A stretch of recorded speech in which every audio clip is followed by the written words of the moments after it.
मैं honourable minister साहब से ये गुजारिश करना चाहूँगा कि नॉर्थ कश्मीर में जो बॉर्डर एरियाज़ हैं, करना, मच्छल, गुरेज, ऊड़ी, वहाँ पर 5G 4G तो दूर की बात, अभी मोबाइल टावर्स की भी ज़रूरत है। मतलब नेटवर्क में मतलब फ़ोन कनेक्टिविटी भी नहीं है।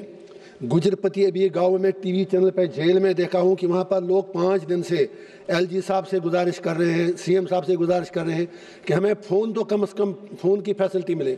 मैं यही रिक्वेस्ट करूँगा इनसे कि क्या ये मेहरबानी करके अपने जो इनके मतलब इनका विभाग जो है, इनका डिपार्टमेंट जो है, उन्हें कहेंगे कि जो बॉर्डर एरियाज़ हैं, why should they suffer, specially in Kupwara and Baramulla district. और जो अभी उन्होंने कहा कि हमने सारे MPs को लिखा है, मैं तो तिहाड़ जेल का MP हूँ, मुझे तो कोई लेटर उनका मिला नहीं, हम भी अपना दर्द बता दें। Thank you sir.